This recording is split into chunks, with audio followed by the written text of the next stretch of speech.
from peaking tourist arrivals and increase in private sector credit growth in the wake of declining interest rates, we bring you the latest economic updates for the month of November 2023. Hi, I'm Zaima Jihan and welcome back to the First Capital Monthly Economic Watch.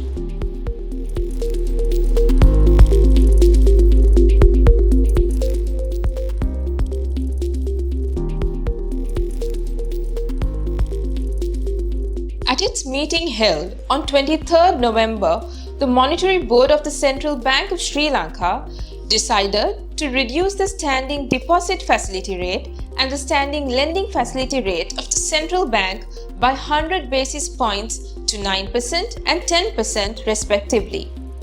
The board, after a comprehensive analysis of current and anticipated economic trends globally and domestically, aims to achieve and maintain a 5% inflation rate in the medium term while facilitating economic stability. The recent reduction in policy interest rates and monetary policy measures since June of 2023 are seen as sufficient to stabilize inflation in the medium term. The board underscores the importance of swiftly and fully transmitting these easing measures to market interest rates, especially lending rates, through financial institutions. Moving on to the government securities side, the secondary market exhibited a mixed sentiment as investors cautiously awaited IMF board approval for the second tranche and monitored ongoing external debt restructuring negotiations. Trading activities were notable in short to mid tenors, specifically 2025, 2026 and 2027 maturities. Meanwhile, towards the end of the month, increased buying interest surfaced in anticipation of a rate cut ahead of the monetary policy review. Moreover, weighted average yield rate at T-bill auctions experienced a modest downward trend throughout the month. In line with the declining trend of interest rates movements, finance sector rates reflected the same, where AWPR decreased below 14% and recorded at 13.05% towards the end of November, while interest rate spread declined to 0.9%. Moreover, private sector credit significantly increased by LKR 69.8 billion in September compared to August 2023 amidst the dip in rates. Meanwhile, state credit significantly declined by LKR 253.7 billion relative to the previous month. On a year-on-year basis, private credit recorded a decrease of 5.4% and on month-on-month basis, it is an increase of 1%. If we look at the inflation for the month of November, month-on-month inflation was marginally up by 1%, while the year-on-year inflation increased to 3.4% in November. Year-on-year inflation of food group declined to negative 3.6% in November, while non-food group increased to 6.8% in November from 4.9% in October of 2023. Analyzing the month-on-month inflation, the CCPI index increased by 1% month-on-month, contributed by the increase in expenditure of food items by 0.12% and an increase in expenditure of non-food items by 0.95%. Within the food items, increase in value changes were mainly reported for vegetables, rice, big onions, lime and sugar. Among non-food groups, increase in value changes were mainly reported in housing, water, electricity, gas and other fuels, restaurants and hotels, alcoholic beverages, tobacco and narcotics. Looking at the NCPI for October 2023, NCPI slightly inclined to 1% year-on-year compared to 0.8% in September of 2023. Foreign reserves improved by $29 million to $3.6 billion in October of 2023.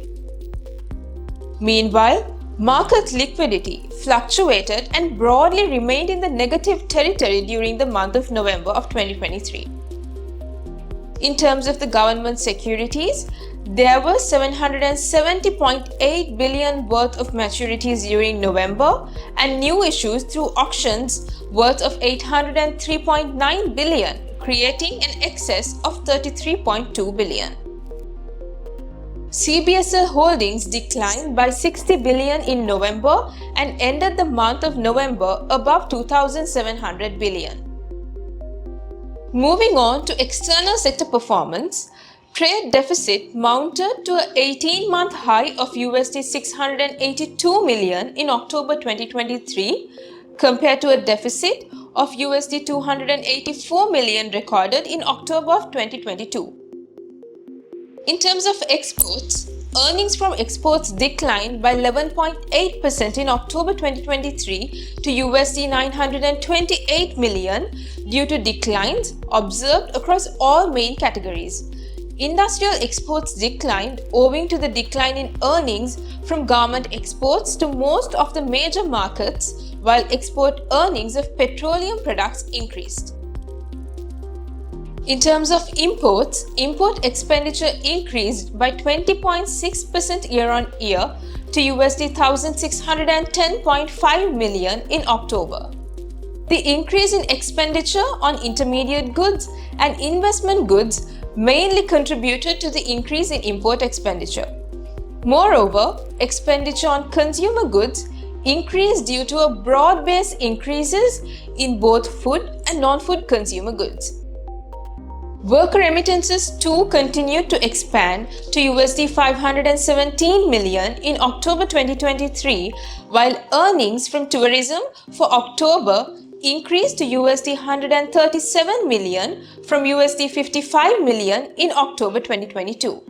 Accordingly, balance of payment for January to October 2023 period was recorded at $1,965 million compared to January to September 2023 amount of $1,863 million, resulting in a net inflow of $102 million for the month of October.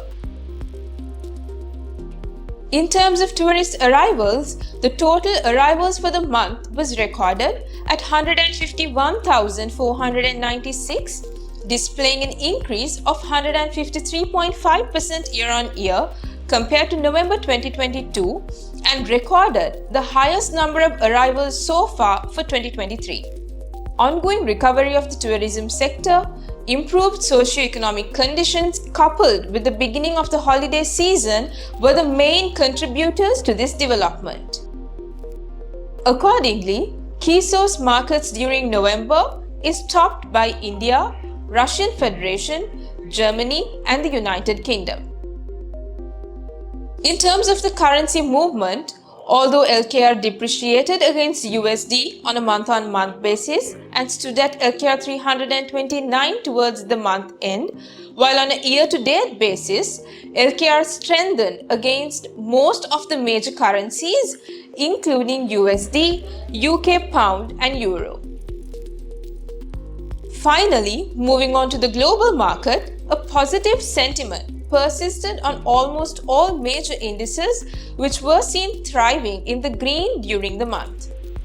So with that, we conclude the monthly recap for November and stay tuned for more updates in the future. Thank you.